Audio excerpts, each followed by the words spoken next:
Good morning, everybody. Good morning. Oh, that's wonderful. Welcome to the New Mexico Association for the Education of Young Children conference that we put on together with many partners and volunteers, and welcome to this wonderful event. Our theme this year is Pathways to Full Participation for All, Inclusion, Advocacy, and Leadership. And these themes, this theme and these three sub-themes are so important to our era right now, including all children, so we can get all children in New Mexico off to a great start. And that means we need all teachers and all families supported, pathways to full inclusion for all children, families, and educators. This is such a wonderful opportunity that we have to be together, to listen to each other, learn from each other, express our opinions to each other, and enjoy our time together. So welcome, welcome, welcome. The New Mexico Association for the Education of Young Children is very honored to administer teach scholarships and incentives pay supplements that are vastly needed for our field. And that is helping people go to school, maybe go back to school, earn certificates and degrees towards early childhood, and then get paid comparably and fairly, so we have adequate compensation in our field. So all those who are teach scholars or who have been a teach scholar or who are administrators of a program who administer teach scholars, please stand up, and including board members, because there are a number of board members. That's great, wonderful. And those of you who are on incentives participants, we don't have as many of those folks. We'd like to do that more and more, but who get pay supplements as the level of education goes up. How many incentives participants do we have here? All right, we got a few. Wonderful, wonderful, wonderful. Thank you. And this is a vision of what we need to move towards, to higher pay and higher recognition for the early childhood workforce. And some of the things NMAEYC has done this year, we supported and led or were part of a coalition that organized 3 public policy institutes. One with the Santa Fe Community College on the focus of the workforce in October, and another one later on in October with the Child Care and Education Association focusing on child care. And improving and strengthening childcare, and then the Public Policy Institute and Parent Advocacy Leadership Institute that we did the first day of the legislative session, just before the first day of the legislative session. We did that with the New Mexico Head Start Association and the Child Care and Education Association. So those are really wonderful accomplishments where people are getting educated and sharing information about what's going on public policy in our state. So let's see, I'm going to talk just a little bit about Power to the Profession. Power to the Profession is an initiative by NMAEYC, our national organization. We're an affiliate of NMAEYC, and they are organizing this initiative called Power to the Profession that is based on a shared vision of all those things you see up there, respected, accountable, and comparably compensated. And this is not a new issue. This has been going on for decades. Yet there are new opportunities and new research, new prioritization, and new public support for these issues. So these are all issues that are coming up for discussion. And while there have been decades of research, we don't have all the answers yet. We have a lot of question marks about where we are going. And we're having a 2-year dialogue on this nationally and within New Mexico. And so I think our keynote speakers are going to be mentioning this in and about their remarks. And there are going to be several decision cycles, which you can read up there. And the first one that we are in the middle of right now is really defining who the profession is. And the first draft of that definition has come out. And there's going to be opportunities for exchange and information and meetings about all of this going on in the state as well as across the United States. And so the main thing I want to get to right now is that we all have an opportunity to participate in this first decision cycle. The draft document is out, and you can find it if you go to NAEYC.org/profession. And that's hopefully easy enough for people to remember. And then you scroll down to a place that says inform the process right now. You can also get the draft definition that's available to read that, and then click on inform the process right now and give your input.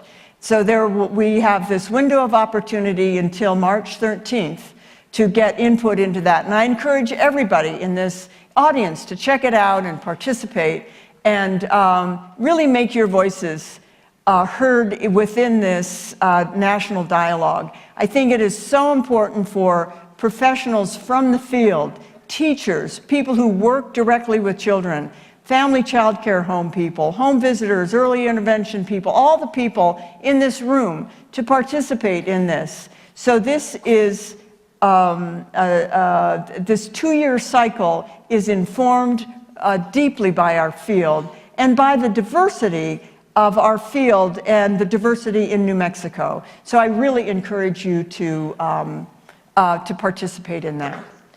I want to also recognize that and give thanks to the many opportunities that people have to get scholarships to come to this conference. The Family Infant Toddler Program, the Department of Health, has given scholarships, and the NMAEYC accreditation has given scholarships, and as well as NAEYC, New Mexico AEYC, has given scholarships. So it's wonderful to make this conference and this learning opportunity available to people who might not have had the opportunity to do that. There are, one more thing on the schedule change is that there is a new workshop that is, you all have a little insert in your program announcing this, but it wasn't in the printed brochure.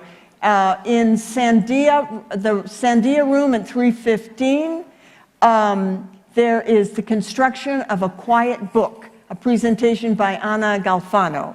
So please consider that in your choices for this afternoon. And there are 2 workshops that are canceled, one by Cynthia Lashley and the other one by Tamiko Lemberger-Trulove. So just for you to be informed about that. And let me see what, so the next thing is I want to give a special thanks to Cindy Cicero. Cindy Cicero was our president for about a year and a half. She was president-elect before that. She was active in her region in the southeast part of New Mexico. And she served NMAEYC so well. In fact, the theme of this conference really comes from Cindy's heart and mind and thinking, and together when she named this theme to the conference committee, I remember everybody said, oh yes, that's it.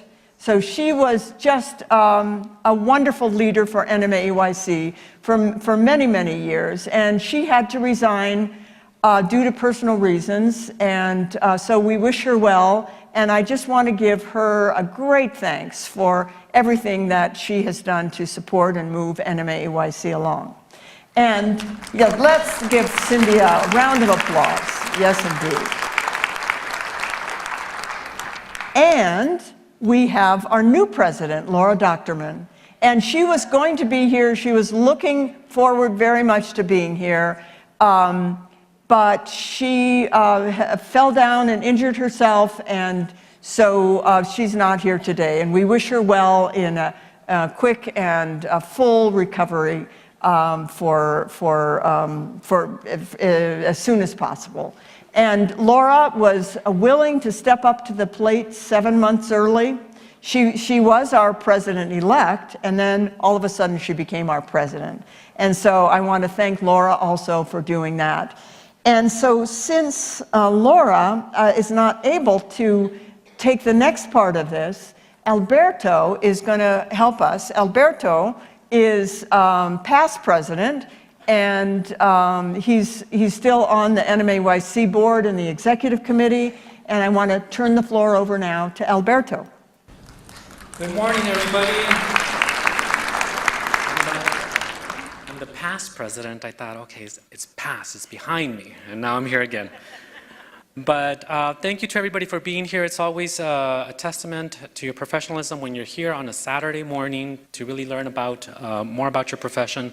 So thank you so much for coming out. A couple of quick announcements.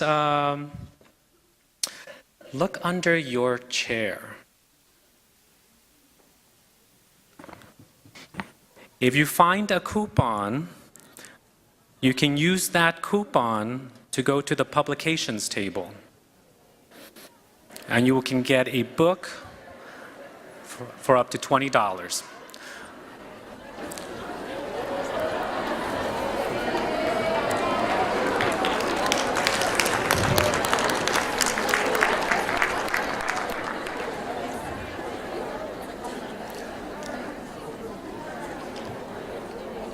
Look around, you have an empty seat. There might be one right there next to you.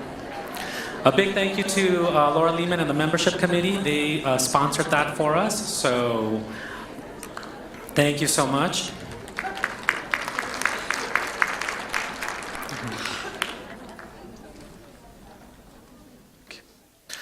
Another quick message. This conference is all volunteer run, so we are always seeking volunteers to help us shape the conference, help us bring speakers here. So we need your feedback and we need your participation. So take a look at our current board members. Raise your hands, board members, please. Thank you to them. Thank you to them for helping us run this conference. Forward. There we go. See? They're beautiful faces, and so, yeah. So go up to them today. They will have free raffle tickets if you come up to them and let them know that you're interested in volunteering for the conference, or if you want to be a board member. All right. A big thank you to our board members or our volunteer candidates that are going to run for our board. So our elections are coming up in a week. More board members, more board members, more board members. There we go. So watch out for in your email. We will send out a volunteer or a slate to vote on. So. Okay.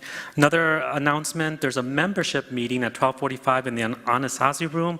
So this is an opportunity for you as members of this organization to address the executive director and the board members if you have any concerns, you have any ideas. So 12:45 in the Anasazi room. A big thank you to our partners that we partner up with every year, the Children, Youth, and Families Department, the Public Education Department. New Mexico Association for Infant Mental Health, Center for Development Disability, the Brindle Foundation, and this year, New Mexico Reggio Emilia Exchange. So thank you so much to them for their collaboration and sponsorship. Thanks also to our conference sponsors, Teacher Heaven and Lakeshore. I think that's all of them. So without ado, let's move forward. So thank you to our board. Thank you to our slate of candidates. You can come on down. Now, if you come on down. I'm chairs- improvising here, so it's like, okay.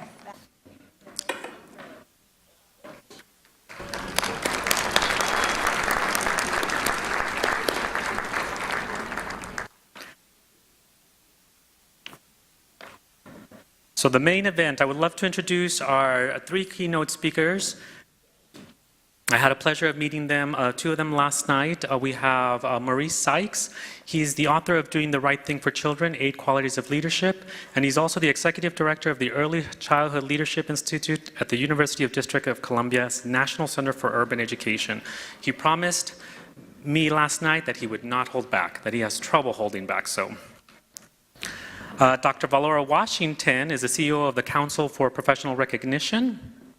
If everybody knows the CDA, that is part of our organization. So I'm very happy to have her here too. And then one of New Mexico's own, Dr. Robin A. Wells. She holds a special place in my heart. She helped me, get my master's in early childhood special education. If it was not for her, I don't think that I would have stayed in the profession. She was one of my many great mentors. She is formerly from Eastern New Mexico University, so I'm sure a lot of you know her. So let's give them a round of welcome. Let's get this one started. Thank you so much.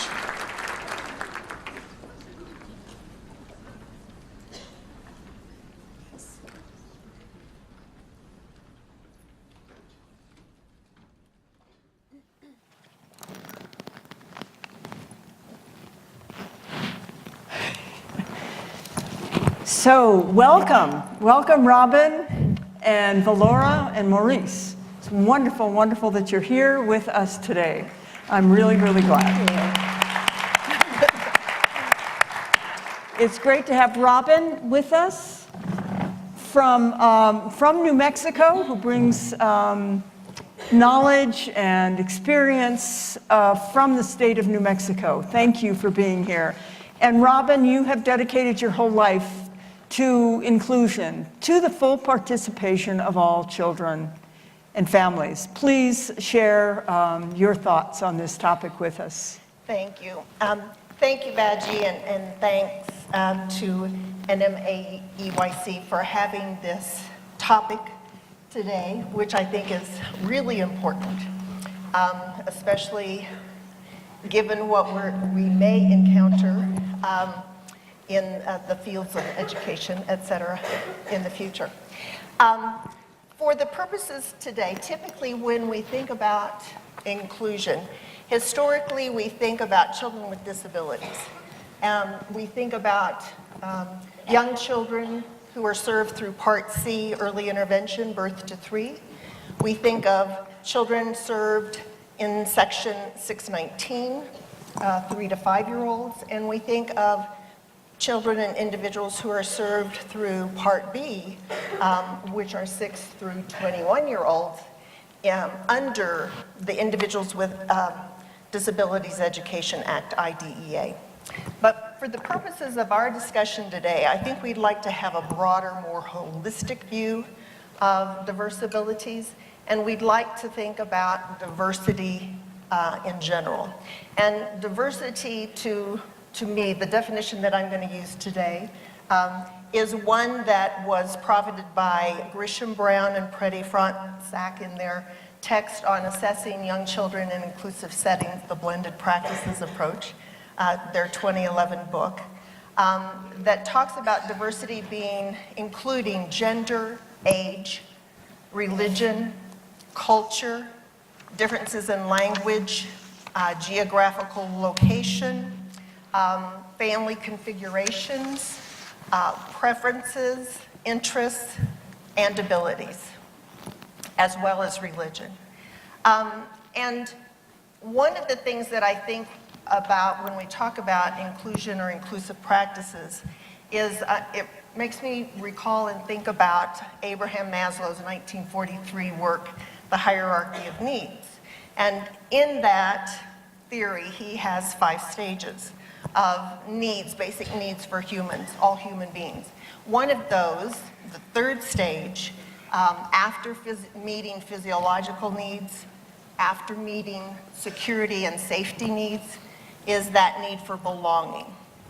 And his theory says that in that idea of belonging, people seek, all of us as human beings, seek belonging, love, affection as part of the need for meeting our basic needs. With that in mind, the New Mexico, the National Association for the Education of Young Children, NAEYC, and the Division for Early Childhood, DEC, under the Council for Exceptional Children in 2009, developed a joint position paper on inclusive practices. And they were talking about, irregardless of a child's ability, what would constitute inclusive practices. And I'd like to read that definition. Early childhood inclusion embodies the values, policies, and practices that support the right of every infant and young child and his or her family, regardless of ability, to participate in a broad range of activity and contexts as full members of families, communities, and society. The desired results of inclusive experiences for children with and without disabilities and their families include a sense of belonging and membership, positive social relationships and friendships, and the development and learning to reach their full potential. The defining features of inclusion that can be used to identify high-quality early childhood programs and services are 3 things. 1, children must have access to programs, any program. And then once they have that access and they're welcomed into that program, they have to have the opportunities to fully participate in all the activities. And to meeting those 2 premises, those 2 features, then the programs or the agencies have to identify what supports are necessary to make that a reality. So inclusive agencies, programs, classrooms, and communities require ready staff and personnel who have knowledge, skills, and commitment in making successful outcomes for children, all children, a reality. Making this happen requires a personal and a collective commitment. And it requires also advocacy, and it requires leadership. Being included rather than segregated and or excluded is basically both a civil and a human right. And when I perceive our early childhood organizations, and I started as a speech language pathologist in my career, and so when I think about all of our unique disciplines and our early childhood programs that support all children, I think of professions not as yes, but professionals. Yes, but. I wasn't trained or taught to work with that kind of a child. Yes, but we don't have the funds, the monies, the staff to support that child. Yes, but those families don't care about their child. Yes, but we don't have the knowledge or the resources to support a child. Rather than thinking of this profession as yes, but, I think of our early childhood and related disciplines as yes, and organizations. Yes, and, what do I or what do we need to learn? What knowledge do we need to accumulate in order to support all children in our program? Yes, and, how can we identify the supports and resources in our area that will make the success of each child in our program a successful outcome? Yes, and how can we support children and families on their journey, their educational journey when they're starting with us early. So I see us as a yes and. By your very presence here today, you are demonstrating self-advocacy because you are here, as Alberto said, committed on a Saturday to broaden your knowledge and your scope of expertise. So you're a self-advocate. You're also an advocate for the children and the families with whom you work and support. And in so doing, I think then you can become a leader because you can go back to your programs, go back to your communities, inform others, and share your expertise and knowledge. And I think that's so important in a collaborative atmosphere. So to me, one of my little closing things is, by your presence at this conference, you as professionals and families are demonstrating the yes and philosophy and commitment to all of New Mexico's children. Thank you.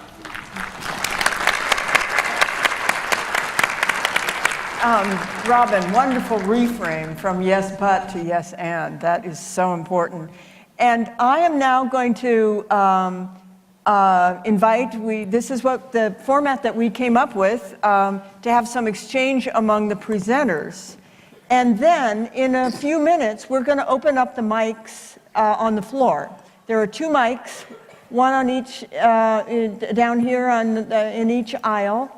And think of a question or a comment that you might want to make, because we'll have some interaction here first, and then we will take a few questions and comments from the audience, and then we will go to Valora and ask her to speak on advocacy, so that, and then we'll do the same kind of exchange after Valora and after Maurice on leadership. So, yes, and Valora and Maurice, what's... I give it to you. I really love the way that you have reframed to yes and this is really a central tenet of our profession, this idea that we meet the individual needs of each and every child, as well as the needs of the family. And so it is all children. Each child is what we care about. Tell me, because I'm focusing on advocacy with you this morning, what does New Mexico need to keep doing to make this possible for each and every child? Mm-hmm. Mm-hmm. And I think Badgie can contribute as well as all of you. I think we need to keep having our voices heard. Mm-hmm. And we need to keep speaking up on behalf of all children and their rights. We should not be complacent with the status quo.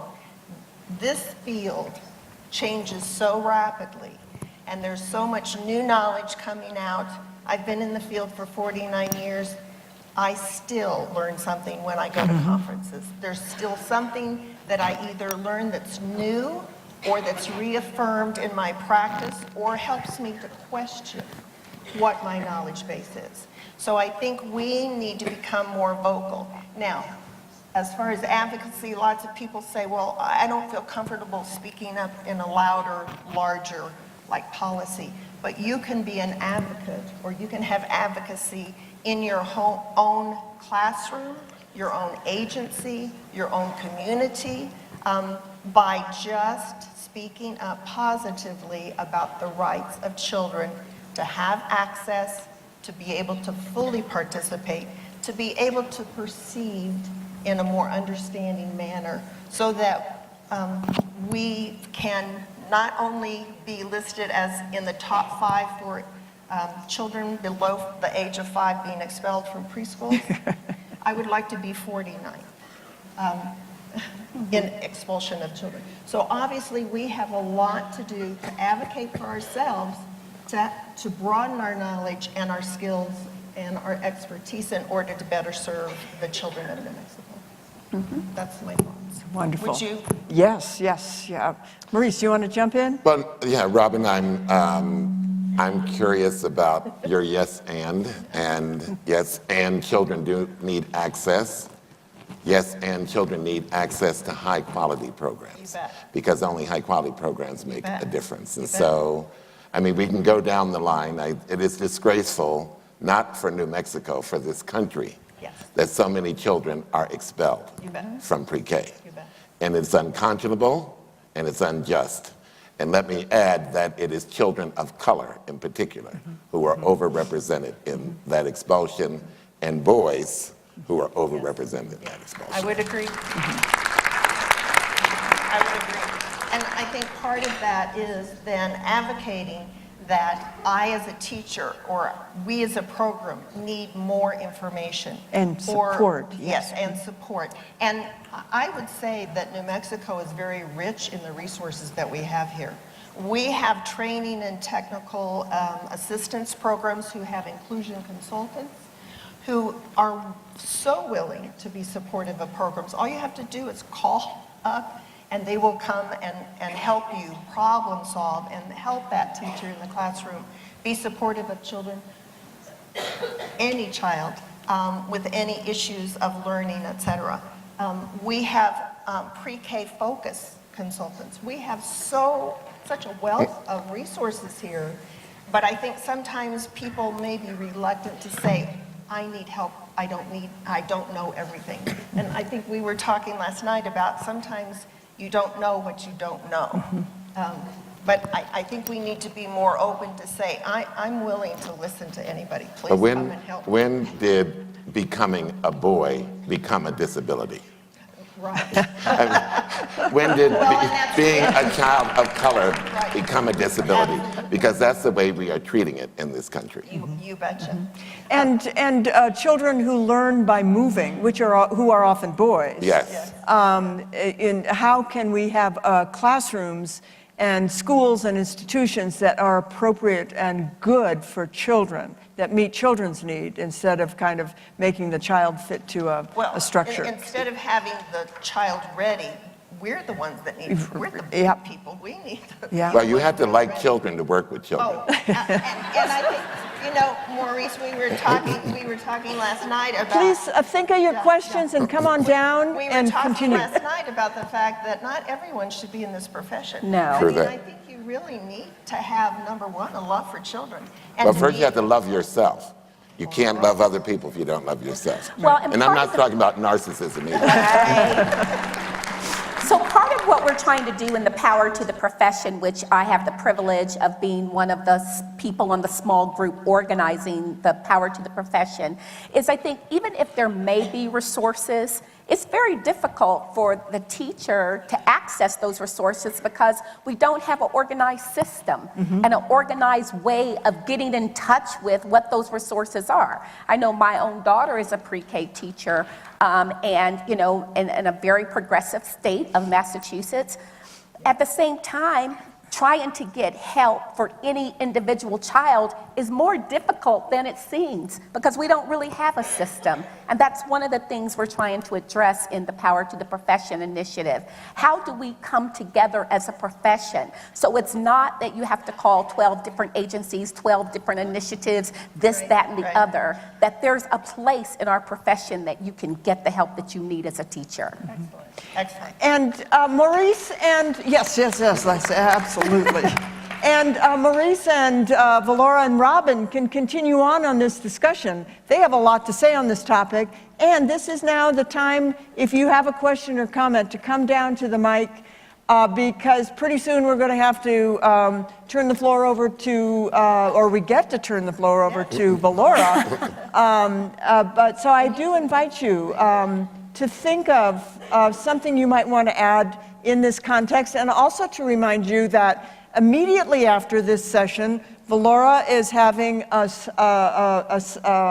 session. You head out that way because it's over, take a left out of the door, go over the bridge, and you'll find the room. And then in the afternoon, Maurice and Robin are also going to be having sessions on their topics.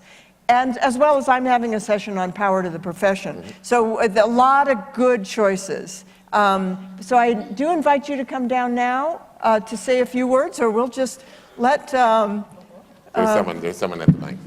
There's someone. It's Paige. Can you talk a little bit about how teachers can specifically advocate for themselves in terms of policy, in terms of calling their congresspeople, in terms of being more verbal about what they need and want, about how they can begin to build this, you know, the term inscaping, which means we're going to build from within these supports. How specifically might teachers go about taking the first steps of doing that?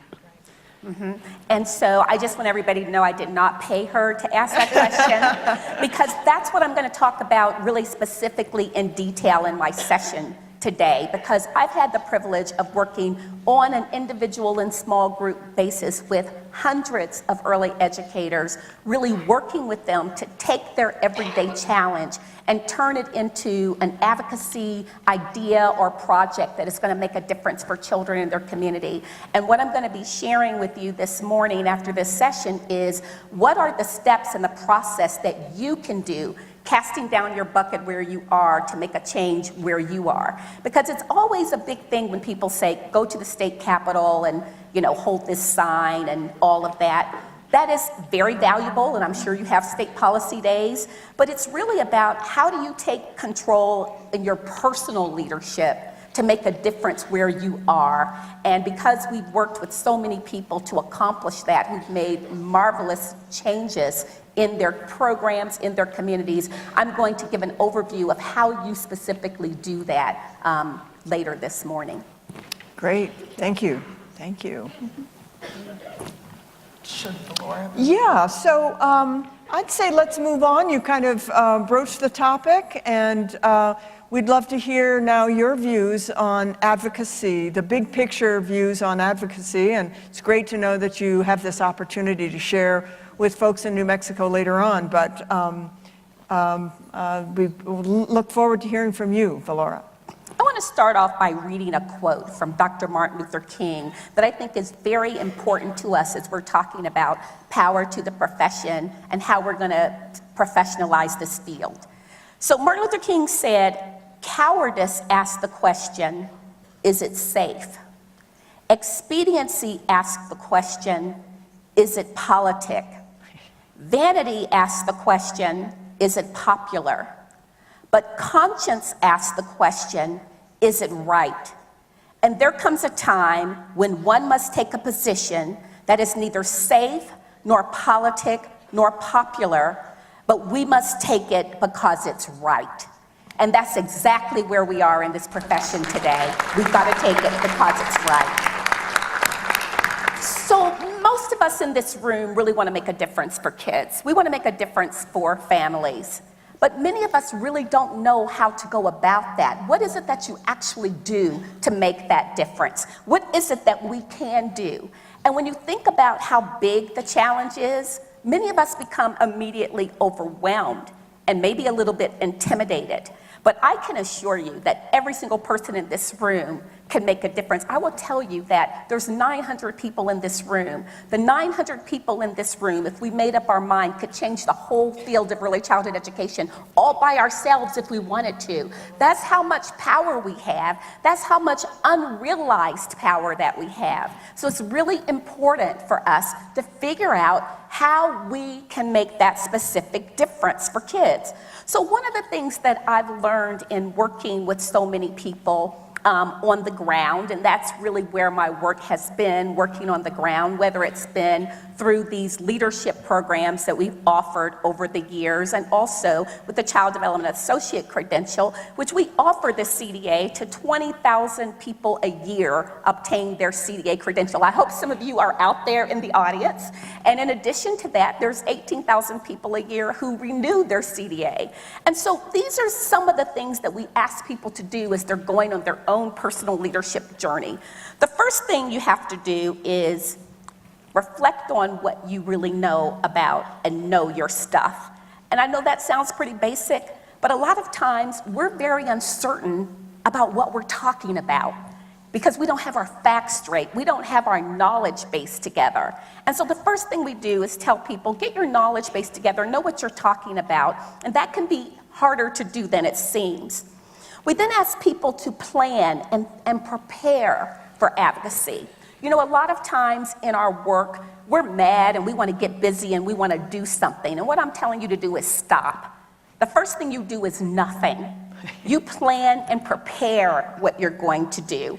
And that really involves really understanding the nature of power and the nature of power in this country, the nature of the powerful forces that are working against what we're trying to accomplish in this field. Because on the one hand, everybody loves children, politicians are always kissing children, but you've got to come to grips with the fact that there are very powerful forces who are creating and supporting the situation that we're in right now. So we're asking people to go out there en masse and get bachelor's degrees, and that's a good thing. But on the other hand, did you know that the lifetime earnings of a person with a bachelor's degree in early childhood education makes less money than any other bachelor's degree in America? That's powerful that people do that. That's asymmetrical power, powerful forces that are working against what we're doing. So stop before you do anything and understand what you're dealing with. And really assess how willing are you to step out there and make a difference in what you care about. Then we tell people you gotta be brave, you gotta be bold. Being an advocate is not for the timid. Whether you are making a difference in your own program, with a specific family, at the state level, the national level, in your town, whatever it is, it takes courage. And courage is what we must have. We must think about how to gather more courage to do the things that we know must be done. On top of that, we have to be serious about aligning what we know with what we do, because we know so much more than we are actually doing in every single classroom in America. Because one of the things, we know what our knowledge base says. Many of you right now, if we just stopped right this moment and said, think about something that you're doing in your program or that you know about that's not lined up with what we know is best for kids. There's a million examples right here in this room. So first of all, we have to look in the mirror and be serious about doing what we know works best for kids. It's really important. I hope you heard Maurice when he said, it's not just any early childhood that works, it's high quality that works. So we have to be committed to having high quality. Another thing that we have to do is we have to accelerate what we want. And that's why this Power to the Profession initiative is 2 years. We're not going to talk forever. We've got to get busy and then do something. We've got to accelerate.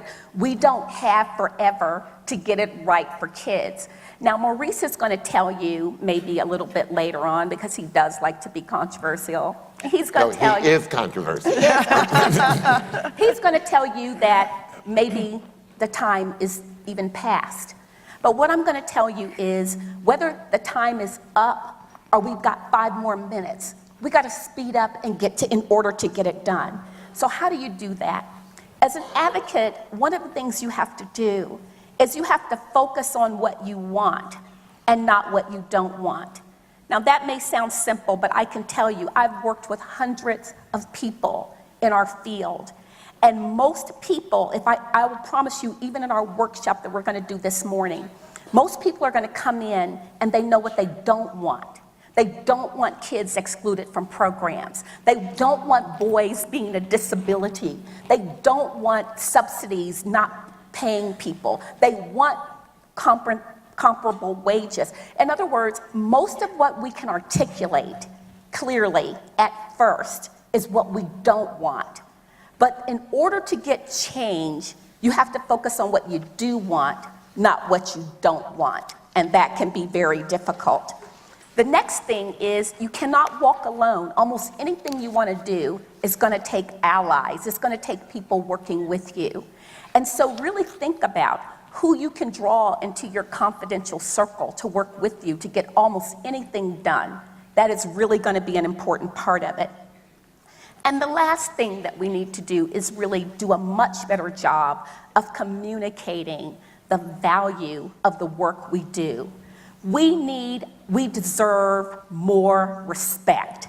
There are still too many people who think that we are babysitters, still too many people who do not honor what we're doing, Still too many people who think that we should not have comparable wages for our level of preparation. So we still have a big public relations job to make people understand the value of the early childhood education professional. And so these are some beginning ideas about how you begin to do advocacy and make a difference, casting down your bucket where you are and really getting the work done for kids.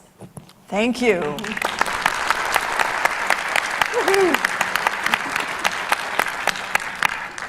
Maurice, Robin. Is it 5 minutes too late?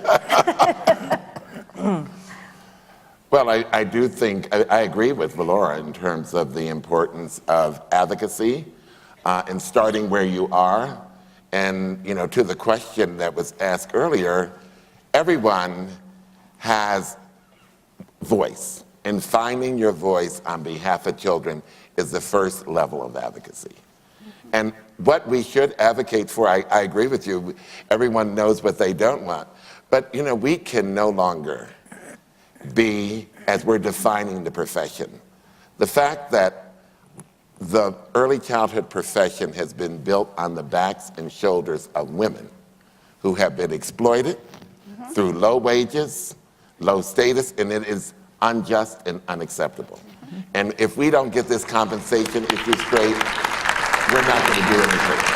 So for me, our first advocacy is equal compensation for equal pay. Equity is what we have to advocate for. One of the things that impressed me about what you were saying was I heard a message of proactiveness, positivity, reflection on our own practices and identifying the things that we could improve ourselves at the very beginning to be an advocate, a strong advocate. Because as I said earlier, I'm not sure that all people feel comfortable going to a legislature or being a witness at a hearing, et cetera. I'm not sure all people are comfortable with that. But there are even things that you have mentioned that are proactive and positive that we can do in our own programs. And we don't have to wait 5 minutes. We can do it today on our ride home with our other coworkers. We can problem solve as we're driving home. We can problem solve over lunch. I mean, there are so many opportunities. And I think one of the important things is having the conversation and being open to talking about what we want and what we don't know, and problem solving together. There's nothing that can't be done. Margaret Mead says, you know, there's nothing that can't be done with a group of people who are collectively committed to something. Questions? Yeah, questions, comments from the audience. I want to add that I really liked, well, all your points. The one on stop and plan and prepare is so important, and understand the nature of what we are coming up against, because it's not easy. We are confronting a power structure that's been around a long time. So we need to understand that instead of just doing something because of our sense of urgency, but it has to be strategically planned. So that's really good. And then focusing on what you want is hard. It's much easier to complain about what we don't. It's so much easier to define what we don't want. I think it takes deliberate, conscious, creative thinking about what we do want to move forward. So that is so important. I think one of the There's words, someone in the aisle. Yes, I think one of the words is intentionality. Intentionality, totally.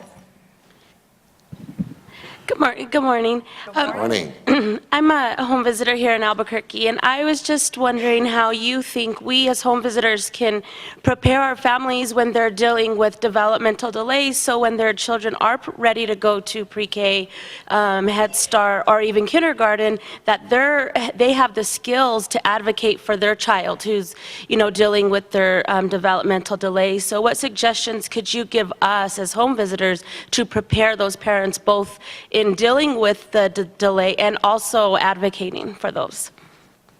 Thank you. I'm glad you brought up home visitor because many people are not aware that the Child Development Associate also offers a credential for home visitors. And so one of the good pieces of good news is that the Congress has just recently allocated a lot more money for home visitors and to support home visiting. So that's a success that we have recently experienced, and we're really glad about that. But I want to go to the issue of parents and families that is really at the core of what home visiting is about. Because I think even in the Power to the Profession initiative that we're working on, one of the little bitty things that concerns me is that we're trying to do it on our own. If you look at other countries that have very strong early childhood education systems, parents are really in the forefront. Now, we talk a lot about family engagement and parents, but parents really are not in the forefront of our movement. And I think that's a really misfortune.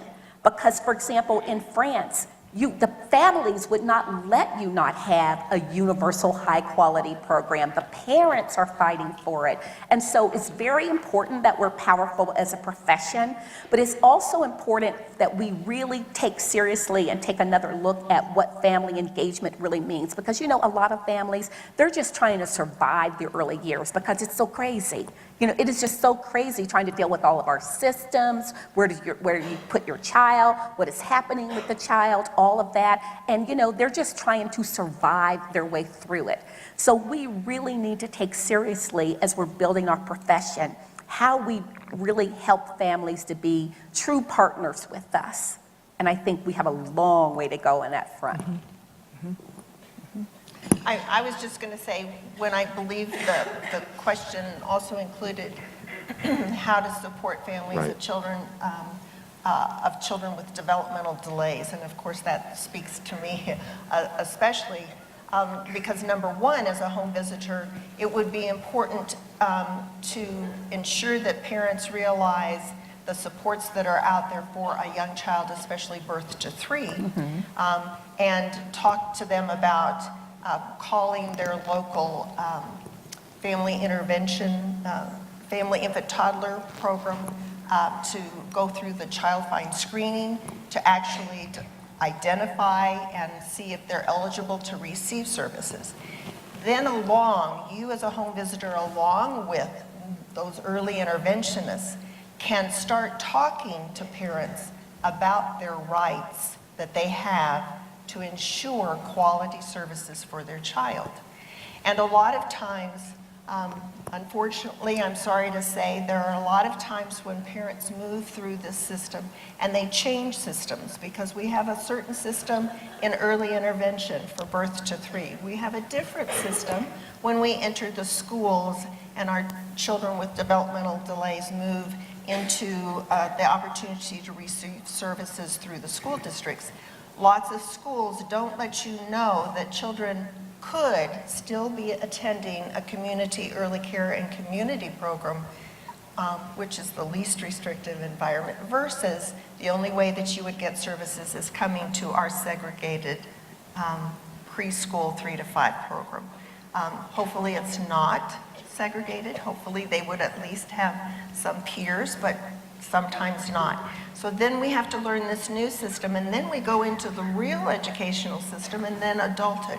So you as a home visitor are so critical in beginning this process to supporting families in learning what are their rights. Because a lot of the big people want to keep those rights kind of quiet and not be really forthcoming with what rights are. Because if we let you know as a parent what your rights are, then by golly, we have to come up with the services and we have to provide what we are beholden by the mandate of IDEA to serve. Also, there are some parents who will take that information that you give them and run with it because they feel comfortable in advocating and be vocal. Some parents need continuing and ongoing support to develop that feeling of empowerment, that this isn't the right thing to do. I can remember when I was in the schools, one of my criticisms by a supervisor was that, Robin, the only fault that you have is that you are too close to families. And I'm saying if that's my only criticism, bring it on. But one of the things would be that I would talk to families, moms and dads, about what their rights were. And they were so good about holding that confidence and attending meetings, IFSPs, where parents are supposed to be the driving factor. It's supposed to be family-driven, family-centered.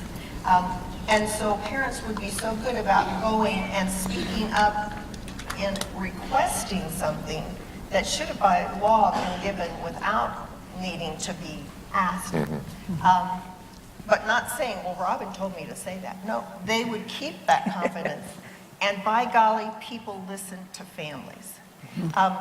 Many of our organizations, I'm not sure if NAEYC was one of them, but many of our organizations have been started by parents. Parents were the ones who started the National Autism of America Society. They started that because of their concerns and their issues. So parents are powerful. That's why it's so important for us to work collaboratively in partnerships with families, because they can be our strong, strong allies. Absolutely, well put. And I think that's a good segue right into Maurice's topic of leadership. Parents certainly need to be our allies there as well. And we need leadership for advocacy and inclusion. So please Sure, share and your... I think that we're all leaders. And I certainly want to start with thinking about Valora saying that, that I am controversial or like to stir up controversy. And I hope to do that this morning while I'm here with you. Because there's no sense in coming all the way to New Mexico and not causing some trouble and then running back to Washington, D.C. So, I've worked in every phase of the early childhood education profession, from teacher, classroom teacher, all boys ungraded primary, my first teaching job to director of early childhood programs and deputy superintendent, and working at the university. So I've seen it from every aspect, but I'm always intrigued with the leadership lessons that we learn from children. And I was recently in a pre-K classroom, a pre-K4 classroom, and there was a little boy, and he was working with Unifix cubes, and he was totally engaged in this activity. And I apologize to the play purists who believe you're never supposed to interrupt children's play unless they invite you into it. But I'm always curious about what's going on in children's minds. And so I said to the little boy, so what are you doing? And he said, building a castle. I said, who's going to live in that castle? He said, nobody. I said, that's a mighty big castle. You sure no one's going to live in that castle? And he thought about it for a moment. He said, ghost. And I said, what are ghosts? He said, things that scare people. I said, have you ever seen a ghost? He said, yes, in my dreams.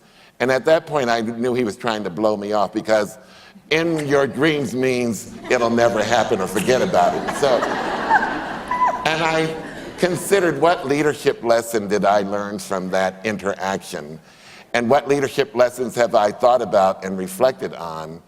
And I thought about the third chapter in my book, and I was telling Robin and Valora a story of, when you travel, you run into people in airports, and they always want to engage you in the conversation. They ask you, what do you do? And you say, you work in early childhood education. They say, well, that's nice. Children are so sweet. And I say, you never worked around children, because they're not all the...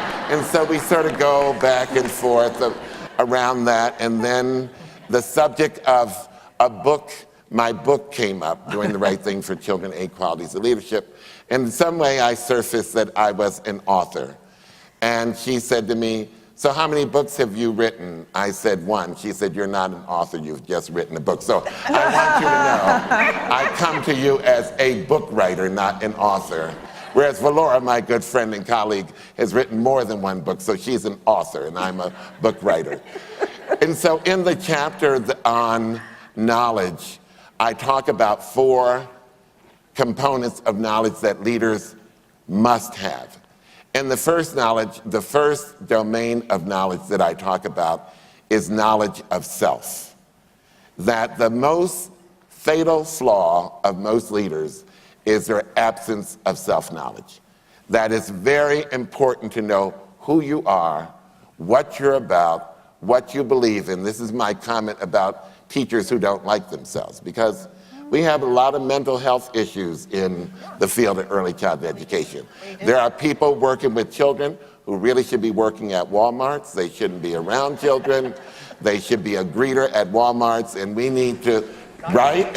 We need to recognize that. Not even a greeter. Well, all you have to say as a greeter is thank you for shopping at Walmart. Most people can do that. So self-knowledge is very important. Self-knowledge is very important. The second domain of knowledge that I talk about in the book is knowledge of others. Being selfless enough to learn about other people in terms of their dispositions, other people in terms of their culture, their worldview.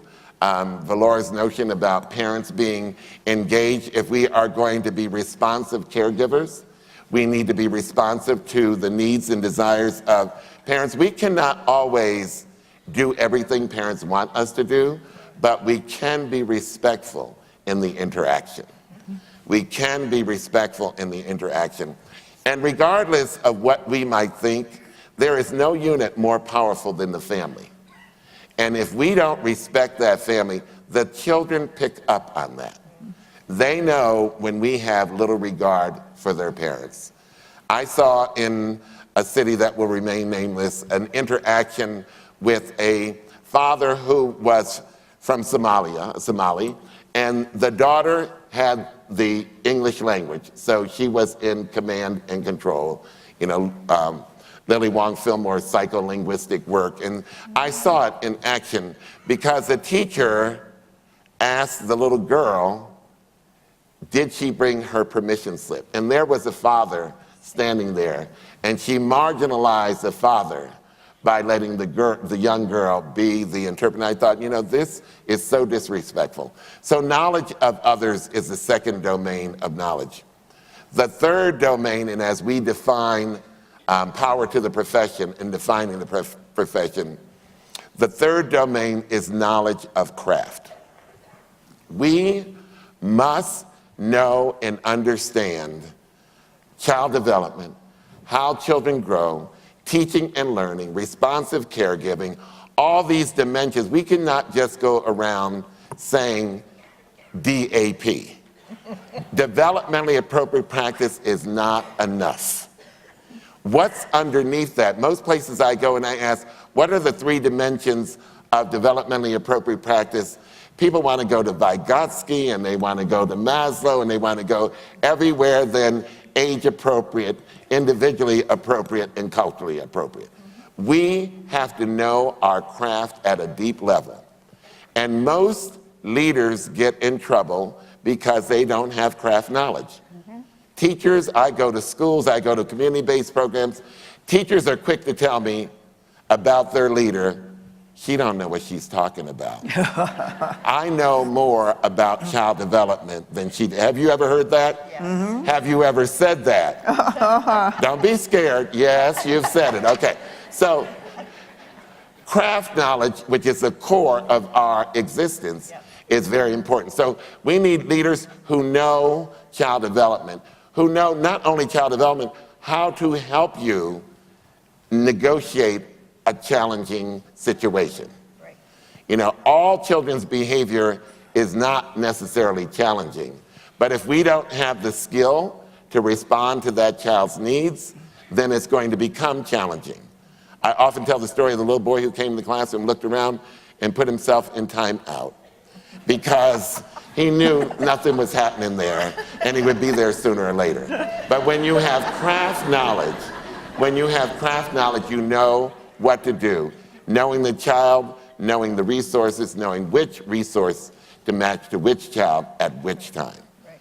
And then the final domain of leadership that is important is knowledge of leadership. That leadership is a science, that leadership can be taught. In most of our programs, people stumble into leadership. They don't they're not prepared. We do not intentionally prepare people from the point at which they are teachers on up. Typically, something happens, like someone had to step in today because something happens. But I like to tell the story of the director who ran off with the bus driver, and the cook went along. So now we have a director's opening, we have a bus driver opening, and the cook joined them. So now there's 3 positions in the organization. And so there is no one who is prepared to step into those roles of leadership. And so we need to study leadership. We need to understand leadership as a science, as people do, and whether people are pro-military or not. But when you move up the ranks in the military, you have gone through all of the steps. As we think about power to the profession, after we define who leads in classrooms, we're going to have to define who leads in organizations, in school settings, in community-based settings, and Head Start settings. So the 4 dimensions are knowledge of self, knowledge of others, knowledge of craft, and knowledge of leadership. Thank you. Thank you.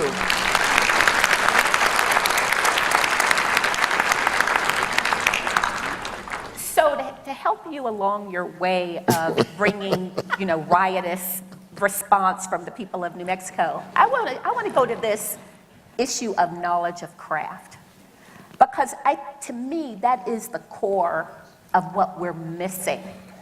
And, so one of the things that's really clear is that we in our profession have not defined what an early educator needs to know and be able to do. We have not defined the competencies. So imagine if your nurse or your dentist or even your auto mechanic wasn't clear about what the competencies were. And so what I want to tell you is we're unclear about the competencies. And that's a challenge for us, not knowing our craft, even in doing advocacy in the classroom, all across the board, not being clear about our competencies is wreaking havoc for us. And it's wreaking havoc for children and families too. Because when you use the dentist or the auto mechanic, you can be pretty, most auto mechanics tell you it's always something in the ignition. They're pretty consistent about the starter or something. But we are so uneven. And you go into one classroom and you go to another. But what are the standards of practice? What is our knowledge base? This is what you all are working through in terms of, but it is a problem. It's a big problem. And we also think that anyone can teach. Anyone can work with young children. That is a societal. Well, if we thought that it was a specialty, we would pay better. Compensation tells me what you think of me. And so as long as we can get people at low wages, and we think that's okay. And so, this goes back to the advocacy. We do not have a legislative children's agenda. What do we want for children? That's a big question. And in other countries that you alluded to, they will close the bad boy down. They will close the government down if they're not getting. But we're scared. You know what I mean? We're scared. We don't want to do that. And so they give us the crumbs from the table. Well, and part of it is that we're afraid to say what it really takes. And so this is what goes back, Baji, to this issue of power. If it costs $5 to do something and you give me 50 cents, why am I falling on my knees acting like I'm so grateful for that? We have got to stop doing that and really say what it really costs. We got to do that. There's someone at the mic. That is right. That's great. Thank you. Please. Hi, I need some knowledge. This year I was thrust into the position of case manager, and I have no idea what I'm doing. I've told my administrators that I don't know what I'm doing, and basically I've been told, just do it. And so what can I do to do this position better? Because I've always been just a regular ed teacher, and so now I have this is how bad it was. I went to the IEP and I didn't know I was supposed to lead the meeting. And now I am filling out all the prior notices. I'm doing all this stuff and I can click the date. I can click whatever they need me to click, but I have no idea what the flip I'm doing. And so how do I get the knowledge? What would your advice be to me? Do I need to go get my master's in special education? What can I do to do a better job? Robin. I was going to say, a master's in special education is not going to teach you how to be a, quote, case manager. That's an on-the-job kind of a position or learning strategy. Because every school system is going to run their IEP teams differently, even though I think there's a certain set of standards and expectations that should occur in any team meeting. But my suggestions would be, yes, you can ask the special education coordinator director. You could ask another case manager. If you have a friend who is also a case manager, you know other case managers in your school district, ask them what the procedures are. Would they have time to sit down with you? And this is that knowledge of others, and which works so splendidly within my love of transdisciplinary teaming, which we should be supportive of our colleagues. We should be supportive of each other. I feel so badly, and I would be glad to have a conversation at lunch or something about typically what my perceptions of case managers are, or people who facilitate team meetings, et cetera. But there are specific things that, yes, you would have to check off of your list that someone should be willing, and the director should be one of those. But if not, I would go to another person who has the same kind of job entity, a case manager, to see if they might explain what the responsibilities are. And hopefully that's helpful. Yeah, people in the mic. I have two things I'd like to say. Number one is I'm a retired teacher, and I am working in an EI program, and I could not afford to work in an EI program because I'm single if I did not have my teacher retirement. Okay. Number two, we've been told in Carlsbad that we're one of the best kept secrets that there are. Our EI program, even though we're always trying to be known in the community, people don't know about us. And we hold child finds all over the city trying to become known. Help us. What can we do for people to know there's an early intervention program in a small community like Carlsbad? Thank you.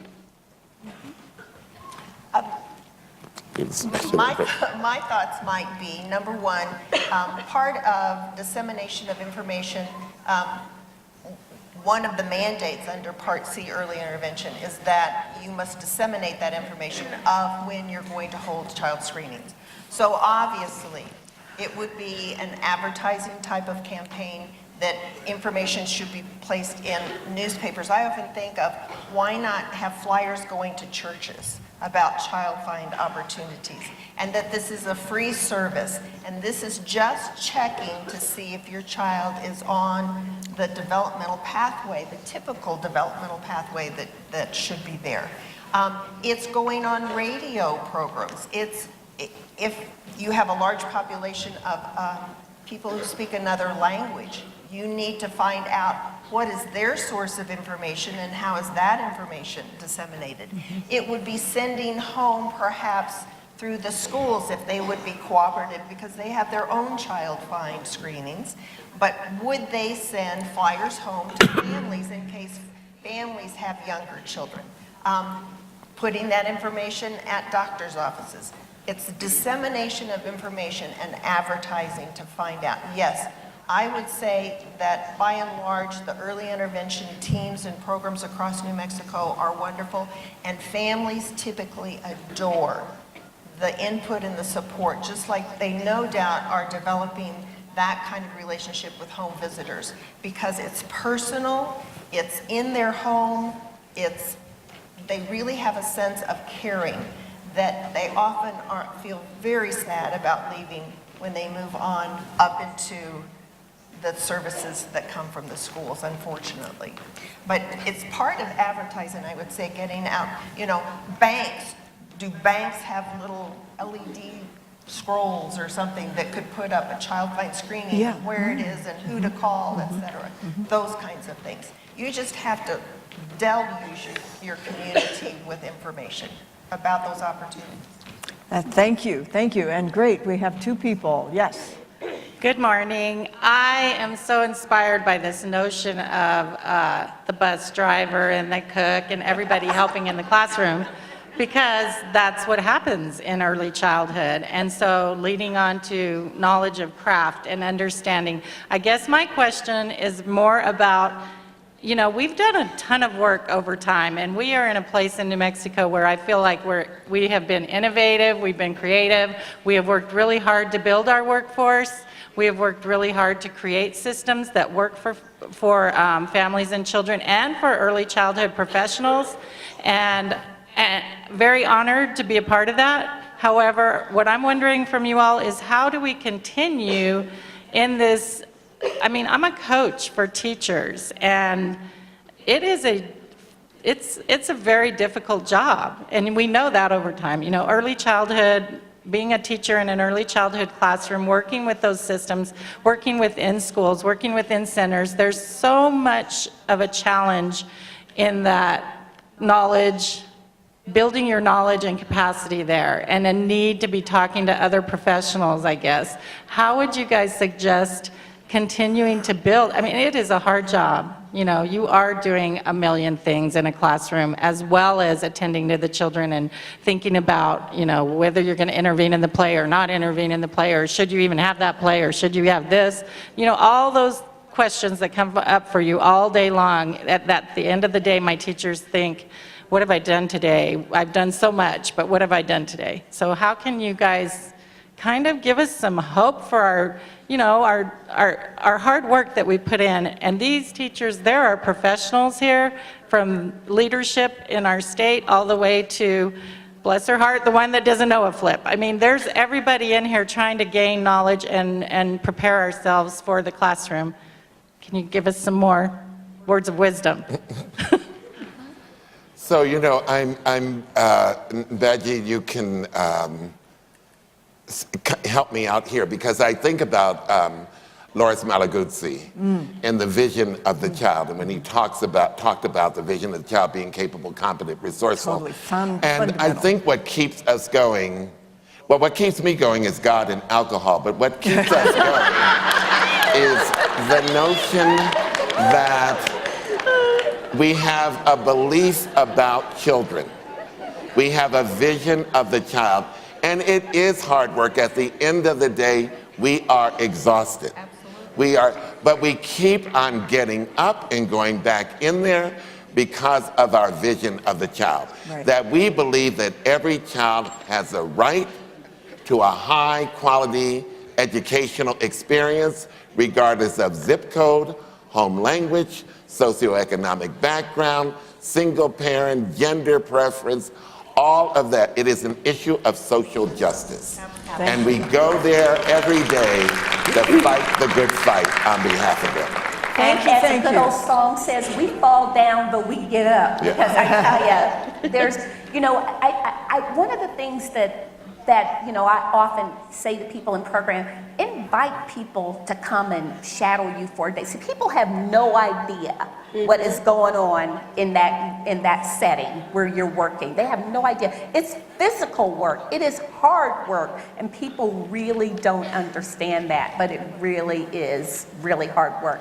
I would like to add one more thing. When we talk about compensation, just to define compensation, one, I'm talking about money, cash. Yes, that's part of compensation. But another thing that we have to change for our field as a whole is working conditions. I'm talking about planning time. You know, the kinds of time that allows us as colleagues during our workday, when we're getting paid, to sit there and work out, do some of this problem solving, right? And some other things. So compensation is bigger than just money. It's also the conditions under which we're doing our work. So, We have two other. I know, we've got three people. What I suggest is, please make your question very short so we can hear it. And then I'm going to ask for concluding comments from All right. all three people, but make your question very short because we're basically out of time. And my question relates to the last question that was presented. As we talk about, the scope of those of us in this room right now, you're looking at great advocates, great leaders, people who are supporting children. What are the steps? At the end of the day, we've worked all day. What do you suggest are the steps? Because right now we're looking almost as untouchable. You all are sitting up there, you have PhDs, this is what you do. You're not in the classroom anymore, this is what you do. We're still in the classroom. What are those first steps? What do you recommend people who are working all day with no planning time, without adequate compensation, or with just enough to get by? How do we take those steps? Okay. Thank you. And over here, quickly, question? Yes, my question is, you talked about leadership as a science that can be taught, and so many of us have been told that it's an innate skill and that people are just natural-born leaders. I think many of us in leadership roles fail to think about our departure and how to mentor future leaders, and if you can talk a little bit about that, I'd appreciate it. And please go to the sessions because they're not going to have too much time. No more questions after this. One more over here. I actually don't have a question, but I have a comment to the person that stood up and said that she didn't know what, she needed some advice about what to do. I don't know if she's still here. The case manager, The case manager? yes. Are you willing to speak with her? Well, I was gonna say that she's already doing something because she's here at this conference. Yes. And I'm sure that there's a lot of people here that can give her that support. Yeah. And maybe, intervention, sometimes we come here to have the intervention because a lot of us, sometimes we need that support and say, hey, and it takes really a lot of guts to say, I don't know what I'm doing, I need help. So I hope that she gets that, all the information that she needs in this conference. Thank you. Thank you. Thank you. And thank you to our speakers. Any final last words as the audience No, is they can clearly on let its way? them. Thank you. Thank you. Thank you, Maurice and Valora and Robin. Thank you. Thank you.